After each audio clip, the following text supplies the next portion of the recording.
Hey, what is going on? We have got Alex and Nick here from EA today, and gentlemen, we are looking at DeathSpank. You bet. Thanks for stopping by. So this is coming to XBLA and PSN in the very near future. Yeah, you bet. It's coming out to PSN on July 13th and Xbox Live on July 14th. Cool. And this is a Ron Gilbert joint. Is that right? Yeah, it definitely is. So this is a game that Ron Gilbert's wanted to make for quite a long time, and he teamed up with the guys over at Hothead to kind of make it a reality. The basic idea here is that, Ron's a big RPG gamer. He loves World of Warcraft. He loves Diablo. But he noticed that those are always really serious kind of games, and he kind of wanted to take his sense of humor and poke fun at the genre a little bit. So that's where DeathSpank kind of comes into play. And DeathSpank is this guy who finds out at a young age that it's his destiny to become this hero, but he's not really given any context as to where, when, why, or how that's going to happen. So he's got this, overly enthusiastic sense of bravado about him, and he's going to battle his way to find a mysterious artifact known only as the Artifact. Much like most RPGs, where you don't know exactly what it is you're looking for, you just know it's epic. What Nick's doing right now is Nick is fighting in a boss battle with a character named Sergeant Orc. He is the leader of the Orc army, and the Orcs are the only RPG staple enemy that are in this game. Everything else is kind of really unique. You'll be fighting unicorns and drunken leprechauns and all sorts of other wacky enemies. So you already filled your fantasy cliche quota? You gotta have the one, Sure. And as you can see, Nick is using his bevy of weapons. This is a loot collecting RPG. So sweet, delicious loot. Yeah, if you take the really funny dialogue and wackiness of a Monkey Island and you combine it with the loot collecting gameplay of a Diablo, that's pretty much what DeathSpank is. Okay. You can see some of the items that Nick already has are pretty weird. Like he's got a chicken cannon, which shoots an army of chickens that attacks bad guys for him. So it's not just like you will have like a broadsword and an axe, but you're also going to have like a lightning rod and a chicken cannon and all sorts of other kind of spells and other elements that you'll be able to use. Now, this game has co-op. It does have co-op. It's drop in, drop out. So you want to hop in? How about I drop in? Do it. Go and press the start button. You can see. I'm hitting start here. Got it. You're going to be Sparkles the Wizard, who is DeathSpank's sidekick on this journey. He's got his own powers. You can see he can shoot like a flamethrower ability. He's got a magic wand that lets him shoot a projectile. He can create a clone of himself, and those clones kind of become little kamikaze, suicide bomber warriors. And he can also heal DeathSpank, and that's a pretty important part of the psychic mode is healing DeathSpank, because while you guys are now going to be twice as strong, you're also going to be twice as vulnerable. So you share the same health bar, and there's a lot of strategy that goes into how you use Sparkles. So for example, DeathSpank's kind of more like a big hulking tank character. He can take the brunt of the attacks. But Sparkles has a whole bunch of projectile attacks, so you might want to have him stick back and snipe from a distance, or maybe you want Sparkles to handle these guys while DeathSpank handles another set of enemies, or you want Sparkles to collect items because he can grab those for DeathSpank, or maybe you just want Sparkles to heal you. It's kind of up to you. So Sparkle is kind of a support role then, not really a fully fledged character that you can develop? Right, well, so Sparkle's abilities will advance as DeathSpank advances. Okay. So the idea here is that it is couch side-by-side co-op. So if you're sitting around, playing this game, it's a 10 to 15-hour game. It's a big game.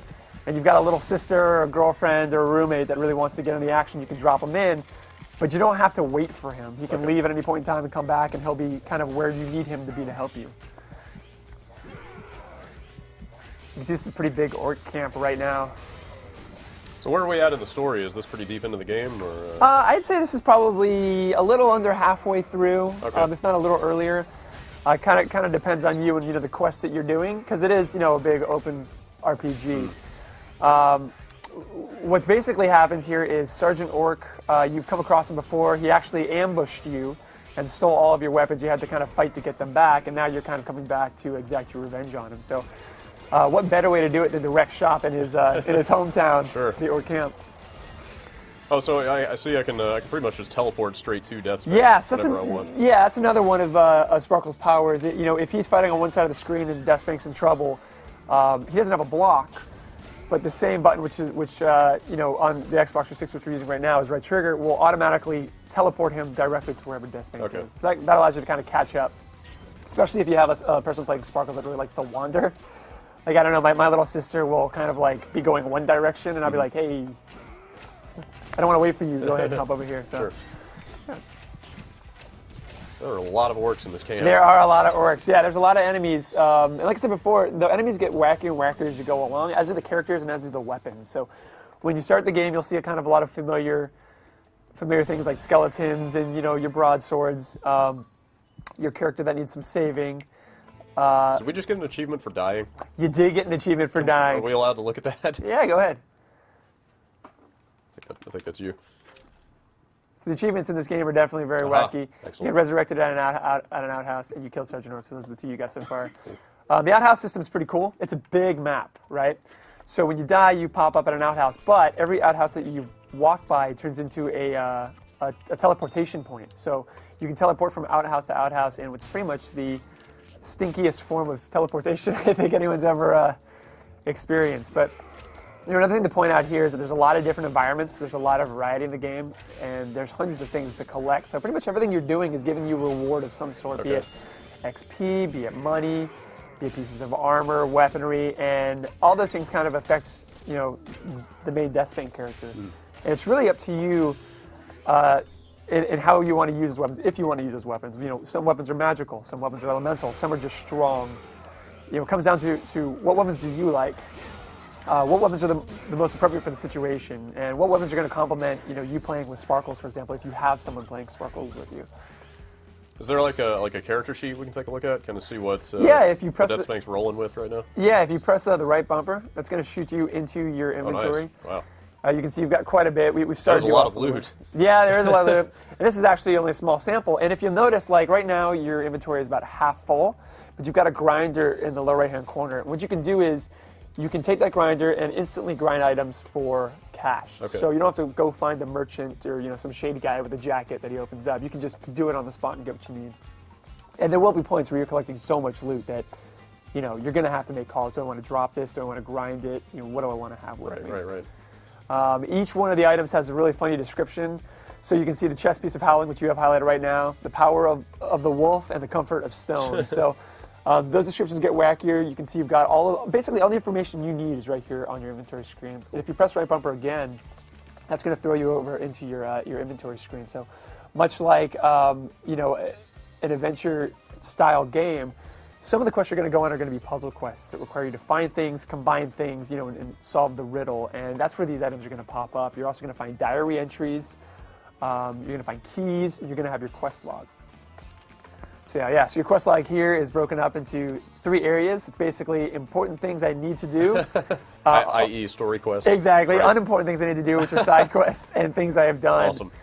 And the side quests will give you, it's up to you how many of those you want to do. A lot of them are really funny and really cool, and they'll all reward you in some way. So they're going to benefit you, but some people just want to plow through. And for the people that want to plow through, or people, let's say you've played the game for a while, took a month off, decided you wanted to come back. It's kind of hard to get back into an RPG. So what we have here is a fortune cookie system. Okay. So as Ron describes it, fortune cookies are like the best future-telling device because they have fortunes. Sure. So you'll find these fortune cookies, and you can apply them to your quests to get hints. The more times you use it, the more direct the hint gets until it pretty much just tells you what to do. So, some people, like me, like to figure it out and do the puzzles, but like my brother, for example, just wants to know the story. He just wants to plot through it. So you have the option to do either or. Cool. All right. Shall we go? Oh, hey. Oh, yeah, if you pop over here. So every time you level up, you're going to get a choice of 1 of 3 hero cards. You've got 6 slots for them, and this is basically how we dole out the attributes. So it's not like a really complex, I'm going to put 10% here, 30% here. You don't have to like spec any specific track or whatever. It's a general, but you do need to figure out, what's more important to you at that given point in time. So for example, like you can see Nick's got the ability to use armor and weapons 2 level higher. I'm an item collector, so for me, like I want better armor because that's going to be better health attributes. But some people want to move faster, some people want stronger melee. It's up to you. And actually, one more thing, Nick, if you pop out real quick and then hit the left bumper, you can kind of see this is the map. Cool. This is the local map of where we are. It's pretty concentrated. You can kind of see where the quests are. That's the exclamation point. But if you press the A button, you can see it's a really large map overall. Cool. So yeah, this is one of the bigger D2C direct-to-consumer games. And the cool thing about it is, if you like RPGs, you like humor, you like Ron Gilbert, it's got all that for you, and it's long. Again, 10 to 15 hours. It's going to be about $15, so that's a pretty hard deal to beat. Very cool. How much of the writing did Ron do in this game? Did he spend a lot of time on the script? Oh yeah, massive amount. So the whole concept, was really something that Ron had been cooking up for a long time. He spent a lot of time writing this story with a partner of his, that he likes to work with. He wrote the vast majority of it. Okay. And it definitely, it reeks of Ron Gilbert, which is a good thing. Reeks is a weird word to use, but it's a delicate aroma. Exactly. The game's got a lot of dialogue in it, and the dialogue is very reminiscent. Whoa. I'm sorry. No, yeah, giant spider. Sorry to interrupt, but giant spiders have that effect on me. And you can see, so he's a level 18, you can see his XP above, so Okay. you can actually roam anywhere you want. The only thing that stops you is you might die. And so if you get to an area where the XP is too high, the game will definitely let you know. Okay, so none of the enemies like scale to your level. It's all kind of regimented based on the area. Yeah, but typically, by the way you play, you'll be regimented enough unless you just elected to hold down your shield and try to run all the way across the map. Okay. You'll definitely face guys, that are going to be weaker than you, stronger than you. You can see these guys are pretty much in the 15 to 18 range, and DeathSpank right now is at a 16. Okay. And DeathSpank can heal a couple of ways. Obviously, sparkles. He's got magical potions that he can use, and he can also eat. I think Nick right now has been eating pizza slowly to heal. And the trade-off there is that potions are harder to find. They're much more expensive. They heal you faster, but you got to find them. Food is plentiful, but it heals you slowly, and if you get hit while you're eating, you lose it. So you got to strategically figure out what to use, where and when. Now you guys are talking about XBLA and PSN releases right now. Right. I seem to recall Ron making some intriguing comments about other potential versions of this game. Is anything to talk about there right now? Or? Oh, I mean, I think right now this is our focus, Okay. and this is the experience that we want to bring people to the PSN and XBL. But it depends. I think it always depends, right? I think if you've got a game and people love it, you're going to find ways to get it out to as many people as possible. I guess obviously Hothead has some experience on other platforms with like the penny arcade games. Totally, and stuff, yeah. Coming to iPad and all that sort of thing. Yeah, I think you need to, this day and age, because the gaming space used to be you were either PC or you were console, and that was it. And for a while it was just you were PC or you were, it wasn't both. Now you're at a point where you've got casual gamers, you've got people all over the place. So if you're not a really diverse, group of people, I think you're going to struggle in the industry. And the Hothead guys definitely have a lot of experience. It's a really strong team. And, I'm sure as you probably noticed in playing, like, this is a really high-quality game. I mean, it's bulky, it's funny, the graphics look great, and it's fun. Cool. And $15 you're saying, right? $15, yeah. Yeah, not bad. Yeah, pretty big value for this space, for sure. We definitely want to kind of help redefine what the downloadable game is, because, there have been a lot of great games like Braid and Castle Crashers, but I think a lot of people still kind of have the perception that a lot of these games are like shareware, or like, quick freebies, and that doesn't have to be the case at all.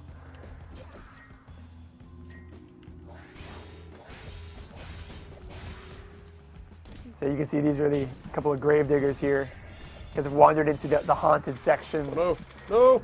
Ooh. Oh. There goes all your money. How are you going to buy nice stuff? This is why we can't have nice loot. Exactly. Exactly. Okay, so we must have just hit that outhouse, right? Yep. Yeah, you'd passed it when you walked in. What's going on with this demon face down on the life bar? Does that signify anything? Yeah. So as I mentioned before, you've got weapons that are kind of broken into different categories. One of the categories is basically called, it's a weapon of justice. And the idea here is that a weapon of justice has a special power attached to it. So you've got this justice meter, which is the purple head eating the life bar.